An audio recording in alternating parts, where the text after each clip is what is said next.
क्या जनरल फैज हमीद 9 मई के वाकयात में मुलव्विस थे? हामिद मीर के इंकशाफात ने तहलका मचा दिया।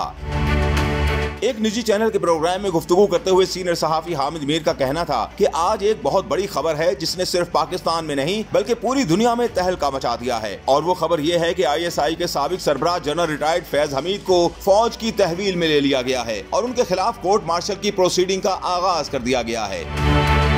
हामिद मीर ने कहा कि इस सिलसिले में ISPR ने जो एक मुख्तसर सी प्रेस रिलीज जारी की है उसमें वाज़ेह तौर पर कहा गया है कि lieutenant general retired Faiz Hamid को फौजी तहवील में ले लिया गया है, उनके खिलाफ फील्ड जनरल कोर्ट मार्शल का अमल शुरू कर दिया गया है और उनके खिलाफ पाकिस्तान आर्मी एक्ट की दफात के तहत मुनासिब इंजबाती कार्रवाई का आगाज कर दिया गया है। एक हाउसिंग स्कीम का जिक्र भी किया गया है, लेकिन अहम तरीन बात यह है कि फैज हमीद के खिलाफ रिटायरमेंट के बाद पाकिस्तान आर्मी एक्ट की कई खिलाफ वर्जियां साबित हो चुकी हैं।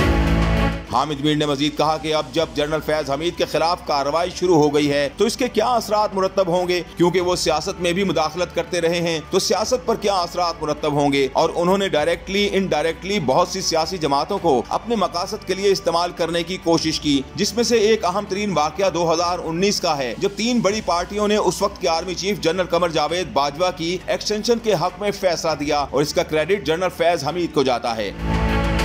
हामिद मीर का यह भी कहना था कि कुछ महीने पहले फैसल वावडा ने कहा था कि जनरल फैज हमीद 9 मई के वाकयात में भी इन्वॉल्व हैं। जब हमने उनसे पूछा कि आपके पास जनरल फैज हमीद के खिलाफ कोई सबूत हैं, तो उन्होंने कहा था कि अभी 9 मई का केस खुलना है और मैं कभी सबूतों के बगैर बात नहीं करता। हामिद मीर ने कहा कि फैसल वावडा की ये स्टेटमेंट इसलिए बड़ी अहम है कि 9 मई के वाकयात में PTI के जिन रहनुमाओं के खिलाफ मुकदमात कायम किए गए उनमें से किसी भी मुकदमे में जनरल फैज हमीद का जिक्र नहीं हुआ, लेकिन फैसल वावडा ने जनरल फैज हमीद का जिक्र किया। इसका मतलब ये है कि कहानी के कुछ ऐसे गोशे हैं जो अभी तक कौम से मख्फी हैं।